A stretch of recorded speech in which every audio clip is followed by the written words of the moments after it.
ವಂಚನೆ ಜಾಲ ಬಗೆದಷ್ಟು ಬಯಲಾಗ್ತಾ ಇದೆ. ಐಶ್ವರ್ಯ ವಿರುದ್ಧ ಕೇಸ್ ಮೇಲೆ ಕೇಸ್ಗಳು ದಾಖಲಾಗ್ತಾನೆ ಇದೆ. ಇದೀಗ ಮಂಡ್ಯದಲ್ಲೂ ಕೂಡ ವಂಚನೆಯ ಪ್ರಕರಣವೊಂದು ದಾಖಲಾಗಿದೆ. ಈ ಕುರಿತ ಒಂದು ರಿಪೋರ್ಟ್ ಇದೆ, ಬನ್ನಿ ನೋಡ್ಕೊಂಡು ಬರೋಣ.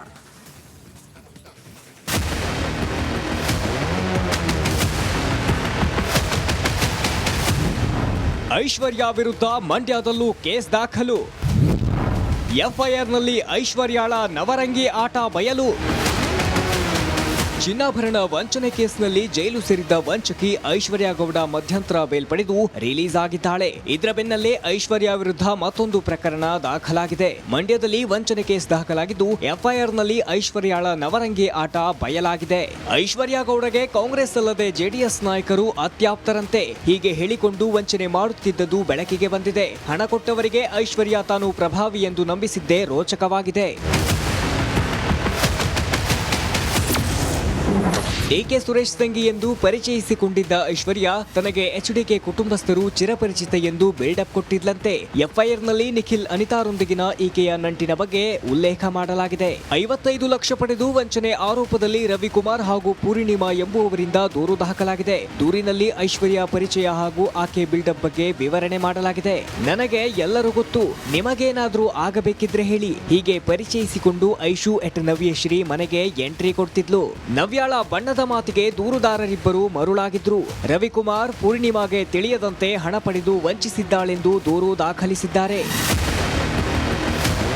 ಹಣ ಕೊಡೋರ ಮುಂದೆ ನವರಂಗಿ ಆಟ ಆಡ್ತಿದ್ದ ಐಶ್ವರ್ಯ ಗೌಡ ವಿರುದ್ಧ ಇದೀಗ ಮಂಡ್ಯದಲ್ಲೂ ದೂರು ದಾಖಲಾಗಿದೆ. ಬೇಲ್ ಮೇಲೆ ಹೊರಬಂದಿರೋ ಈಕೆ ಮತ್ಯಾವಾಗ ಅರೆಸ್ಟ್ ಆಗ್ತಾಳೋ ಏನೋ.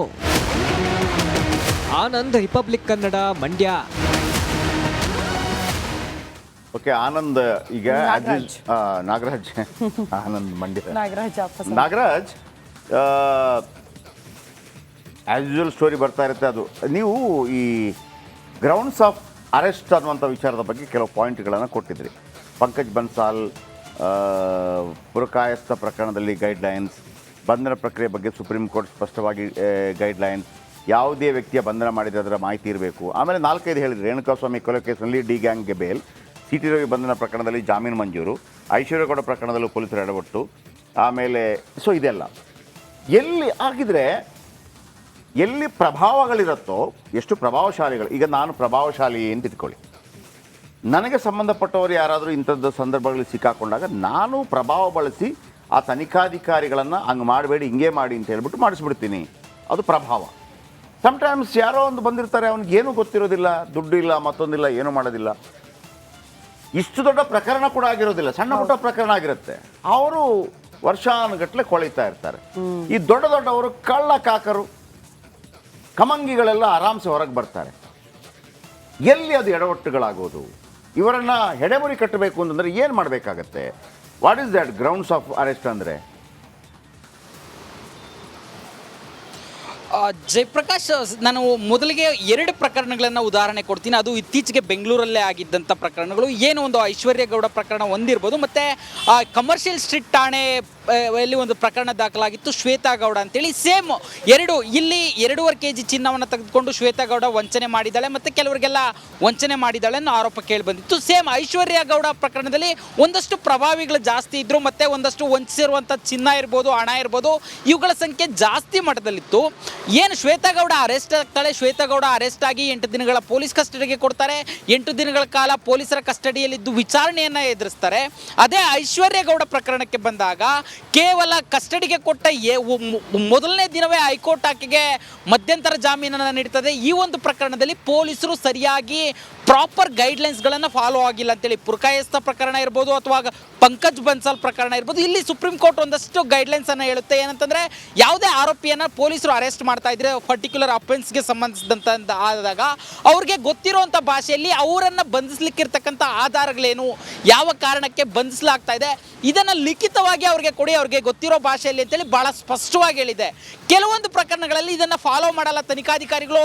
ಅದು ಪ್ರಭಾವಕ್ಕೆ ಒಳಗಾಗಿ ಫಾಲೋ ಮಾಡಲ್ವಾ ಅಥವಾ ಇವ್ರಿಗೆ ಅದ್ರ ಬಗ್ಗೆ ಜ್ಞಾನನೇ ಇಲ್ವಾ ಅನ್ನೋದು ಸಂಶಯ. ಯಾಕಂತಂದ್ರೆ ಏನು ದರ್ಶನ್ ಕೇಸಲ್ಲಿ ಸಾಕಷ್ಟು ಅತ್ಯುತ್ತಮವಾದ ತನಿಖೆ ಆಯಿತು ಅಂತ ಹೇಳ್ತೀವಿ. ಆದರೆ ಹೈಕೋರ್ಟ್ 7 ಜನ ಆರೋಪಿಗಳಿಗೆ ಬೇಲ್ ಕೊಟ್ಟಾಗ ಈ ಒಂದು ಅಂಶವನ್ನು ಹೇಳ್ತದೆ. ಇಲ್ಲಿ ಲಿಖಿತ ರೂಪದಲ್ಲಿ ಗ್ರೌಂಡ್ಸ್ ಆಫ್ ಅರೆಸ್ಟ್ ಅನ್ನ ಆರೋಪಿಗಳಿಗೆ ಕೊಟ್ಟಿಲ್ಲ, ಇದು ಒಂದು ಕಾರಣ ಜಾಮೀನು ನೀಡೋದಕ್ಕೆ ಅಂತೇಳಿ. ಹೀಗಾಗಿ 2 ಅನುಮಾನಗಳಿದ್ದಾವೆ. ಒಂದು, ಕೇವಲ ಪ್ರಭಾವಿಗಳ ಕಾರಣಕ್ಕಾಗಿ ಈ ರೀತಿ ಆಗ್ತಾ ಇದೆಯಾ, ಅಥವಾ ಪೊಲೀಸರಿಗೆ ಈ ಒಂದು ತನಿಖೆಗಳನ್ನು ಯಾವ ರೀತಿಯಾಗಿ ಮಾಡಬೇಕು ಅಥವಾ ಇದ್ರ ಬಗ್ಗೆ ಜ್ಞಾನನೇ ಇಲ್ವಾ?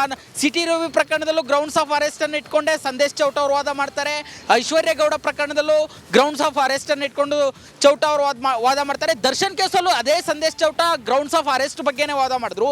ಈ 3 ಕಡೆ ಅವರಿಗೆ ಗ್ರೌಂಡ್ಸ್ ಆಫ್ ಅರೆಸ್ಟ್ ನಲ್ಲಿ ಲೂಪ್ ಹೋಲ್ಸ್ ಸಿಕ್ಕಿ ಜಾಮೀನು ಸಿಕ್ಕಿರೋದನ್ನ ನೋಡ್ತಾ ಇದ್ರೆ ನಿಜಕ್ಕೂ ಒಂದ್ ಕಡೆ ಪ್ರಭಾವ, ರಾಜಕೀಯ ವ್ಯಕ್ತಿಗಳ ಪ್ರಭಾವ ಅಥವಾ ಗಣ್ಯರ ಪ್ರಭಾವ ಒಂದ್ ಕಡೆ ಆದ್ರೆ, ಇದರಲ್ಲಿ ಟೆಕ್ನಿಕಲ್ ಆಗಿ ಪೊಲೀಸರು ಮತ್ತಷ್ಟು ಸ್ಟ್ರಾಂಗ್ ಆಗಬೇಕು. ಇಲ್ಲದೆ ಹೋದ್ರೆ ಇವ್ರು ಏನೇ ಅರೆಸ್ಟ್ ಮಾಡಲಿ, ಏನೇ ಮಾಡಿದ್ರು ಶಿಕ್ಷೆ ಕೊಡಿಸೋದ್ರಲ್ಲಿ ವಿಫಲರಾಗ್ತಾರೆ ಅನ್ನೋದು ಈ ಪ್ರಕರಣಗಳಿಂದ ಬಹಳ ಸ್ಪಷ್ಟವಾಗಿ ಗೊತ್ತಾಗ್ತಾ ಇರತಕ್ಕಂಥದ್ದು. ಜಯಪ್ರಕಾಶ್, ಥ್ಯಾಂಕ್ ಯು ನಿಮ್ಮೆಲ್ಲ ಅಪ್ಡೇಟ್ಸ್ಗಾಗಿ. ಎಸ್ ವೀಕ್ಷಕರು, ಅದೇ ನಾನು ಹೇಳಿದ್ದೆ. ಅಲ್ಲ, ಇದರಿಂದ ಅಪರಾಧ ಪ್ರಕರಣಗಳು ಜಾಸ್ತಿ ಆಗುತ್ತೆ. ಏನ್ ಸಂದೇಶ ಕೊಡುತ್ತೆ ಪೊಲೀಸ್ ಇಲಾಖೆ ಅಂತ ಅಂದ್ರೆ ಏನ್ ಮಾಡಿದ್ರು ಆರಾಮಾಗಿ ಆಚೆ ಎಲ್ಲರೂ ಬರ್ತೀವಿ. ಈಗ ಎಲ್ಲರೇನು ಗೊತ್ತಾ, ನಾಳೆ ಇವ್ರನ್ನ ಇಟ್ಕೊಂಡ್ರೆ ನಾಳೆ ನಮ್ಮ ಪಕ್ಷಕ್ಕೆ ಲಾಭ ಆಗುತ್ತೆ, ಮತ್ತೊಂದು ಲಾಭ ಆಗುತ್ತೆ ಅಂತೇಳಿ. ಬಟ್ ಏನು ಅಂತಂದ್ರೆ ಅದೇ ನಾವು ಹೇಳ್ತೀವಲ್ವಾ, ಪ್ರತಿಯೊಂದು ಸಲ ಇಂಥ ಇಂಥ ಇಂಥ ಸಂದರ್ಭಗಳು ಬಂದಾಗ ನಮ್ಗೇನು ಅನಿಸುತ್ತೆ, ಏನ್ರಿ ಇದು ಅಂತ. ಹೌದು, ಆಗ ನಮಗೆ ಕೃಷ್ಣನ ವಾಕ್ಯ ನೆನಪಾಗೋದು.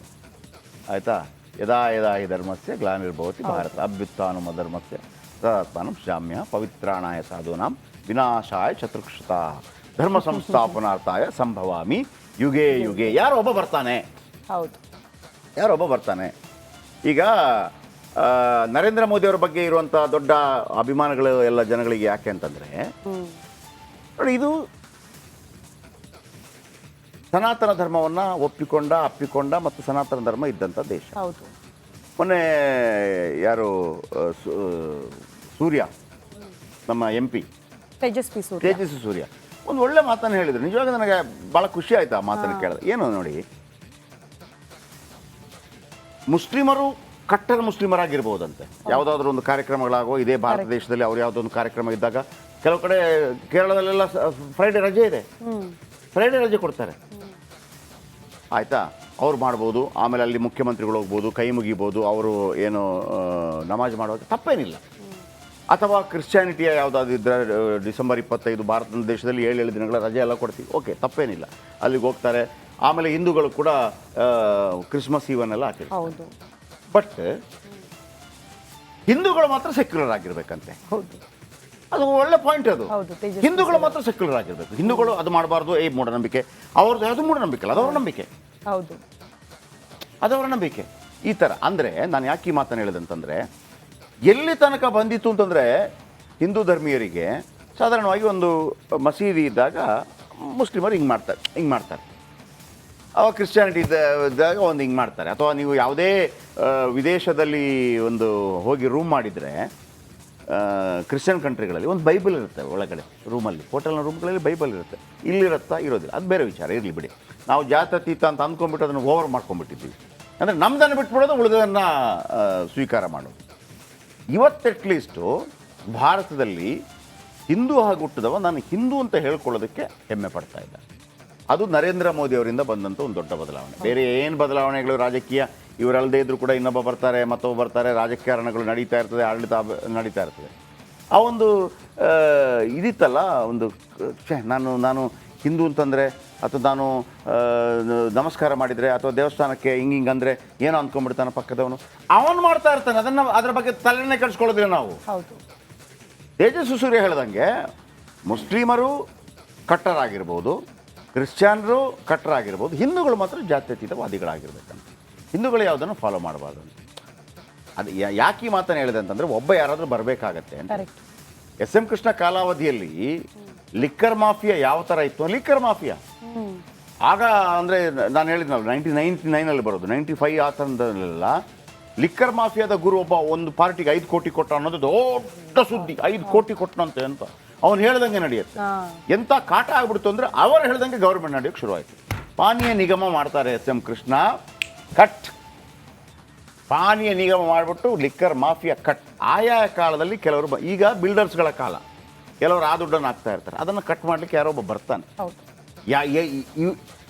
ಈಗ ಸಿದ್ದರಾಮಯ್ಯವ್ರಿಂದ ಇದು ಮಾಡ್ಲಿಕ್ಕೆ ಸಾಧ್ಯ ಇಲ್ವಾ? ಸಾಧ್ಯ ಇದೆ.